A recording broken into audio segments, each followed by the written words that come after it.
A few years ago, I was in a car accident. Ever since then, I really don't leave the house that often. It's difficult, and the idea of seeing a car drive by me makes me feel lightheaded. One day after the crash, a friend of mine showed me maps on the internet. I'm sure you've seen it. It lets you use satellite imagery to look at locations all over the world. I was fascinated by the fact that I could see anywhere I wanted. I could virtually walk down streets, and it almost felt like I was actually there. I became instantly hooked. It gave me a real eye on the world. I could go to almost any major city, and I did. I'd seen streets in China, Japan, Germany, England, so many places. I'd even gone to tourist attractions like the Great Barrier Reef and Dracula's Castle. My favourite thing was to go to random places in major cities and see how many people and animals I could find. People's faces were always blurred to protect their privacy, but it was still enjoyable to see them out there, living their lives, walking around like it was no big deal. She must have good taste, I laughed. I zoomed in closer and noticed the grey bag one woman carried on a grey and purple shoulder strap.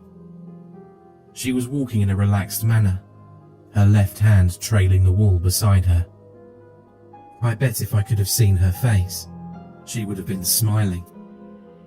I began to feel a bit sad. I let my hands fall onto the arms of my wheelchair and looked at her for a minute more. I wished that I could be there, walking so carefree with her. That wouldn't happen until I died, though. Until then, I was stuck in this chair. I sighed and zoomed out of Tokyo. Enough of this for tonight. I turned off the computer and went to bed. The following morning, I got up early and decided to look around Paris. Paris was always fun. I liked the look of the city, with all of the old, beautiful buildings and so many people to watch. I randomly zoomed into an area and saw a street lined with old brick buildings, a few small shops, and an old tan brick church. Ahead was an intersection with dozens of people walking by. A balding businessman moved quickly past, looking back at an old woman whose hair was covered with a scarf, carrying a large purse. A curvy woman in black pants that were too tight stared through a store window, and two other women led a group of small children around a corner. I spun the view around a few more times, and then saw something peculiar. Sitting on the bench at the bus stop were two people. One of them was a young woman with her feet stuck out in front of her in a relaxed manner. She was wearing a pair of red sneakers, like my own. I was startled for a moment as I noticed the black pants, white t-shirt, and black hooded jacket. Her dark brown hair was tied loosely behind her head. A grey bag sat on the bench beside her, the shoulder strap hooked over her shoulder. This is crazy, I thought. It can't possibly be the same woman. This is a different country, different continent even. How could it be her? This was stupid.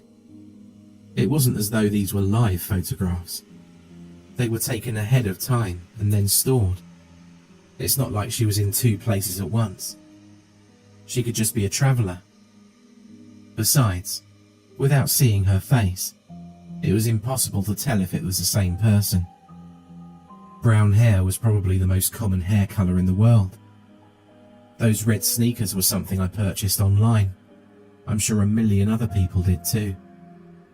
I shook my head and went to fix some lunch. When I got back online a bit later, I decided to visit Berlin. I picked a random road, as per usual. It looked pretty empty. There were brick buildings lining the streets, looking more like factories than anything else. There were also empty lots, full of long grass and piled gravel. There was a line of motorbikes and a car with 2 German flags sticking up from it. But really, there wasn't much to see at all. After more searching, I found a kid. He looked like he was dressed for school, a jacket thrown over his bag. He was gazing intently at some kind of mobile device. I was disappointed. I started to leave, but then I caught something out of the corner of my eye. I turned the view, and there they were. Those damned red sneakers. She was standing on a street corner, next to some kind of signpost. She had one hand on the post, looking down the street, as if she was waiting to cross it. I stared in shock. How could she be there too? Even if she was travelling, there's no way I'd find her every time. Even finding her in Paris would have been one heck of a coincidence, but this was crazy. Was this some kind of joke? Had the owner of the site decided to play a prank on whichever accounts used their product the most? It would have been a great joke. I did a quick search, looking for anything about a woman that shows up in numerous places seemingly at once. There was nothing. I looked through articles on strange things you can see on the site, but none of them mentioned a woman that travels the world with you. This was crazy. Had my self-imposed isolation driven me mad? Had I become so lonely that I created a hallucination for myself? Leaving the Berlin image on my screen, I sent a text message to a friend, asking him to look at the locations himself and tell me if he saw the same woman. Then, I waited, hands sweaty, heart thumping in my chest. I jumped when my phone beeped with a return text message 10 minutes later. It read, "I see the lady you're talking about in Berlin. I didn't see her in Paris or Tokyo. Is this some kind of game or what? Are you okay?" I didn't respond, instead returning to the locations in Tokyo and Paris. There she was. She was there, but it was different somehow. She no longer sat on the bus stop bench in Paris. She was standing in front of it, looking for something in her bag. In Tokyo, she was blocks away, squatting down to pet a cat. I shivered. Who was she? What was happening? I switched the map to Brussels. It was another city street, lined with old-looking buildings, shops on the ground level, and what I guessed were apartments above. I quickly scanned the sidewalks. They were empty, save for a stocky woman in a bright blue sweater. I did a second sweep. She wasn't there. I sighed in relief. I couldn't believe I was getting so worked up about this. It was nothing but a coincidence. I stopped, my eyes frozen on the screen. There was a building at the point of a fork in the road, white with a black ironwork framed balcony jutting from the second floor. I hadn't seen her, as I'd been looking at the sidewalks. There she stood, standing on the balcony, her head tilted in the direction of the camera, almost like she was coyly looking towards me. My breath caught in my throat. I switched to Sydney. She was leaning against the wall, inside the doorway of a bright blue pharmacy building. London showed her getting ready to step onto a red double-decker bus, her head turned to look over her shoulder. She was everywhere I looked.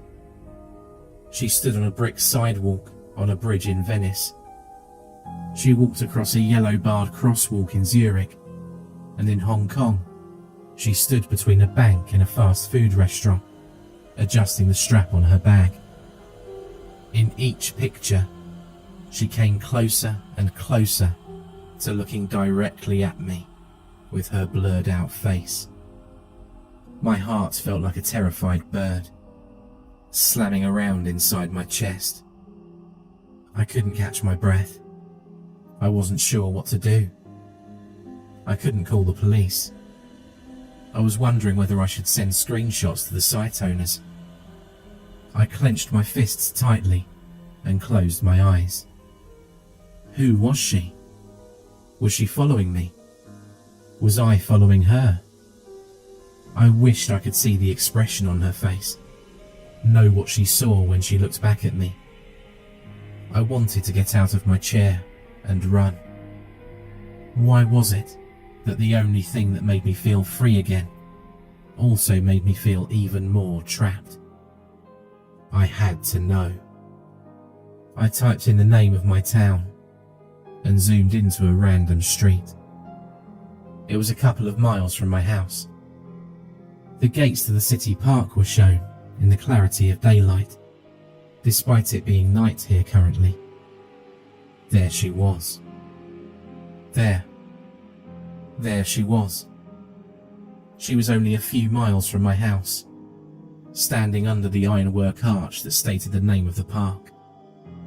She looked directly at the camera, directly at me. I felt like I might throw up. She was near me, and she was watching me. She was coming for me. What did she want? I typed in the name of the apartment complex where I live.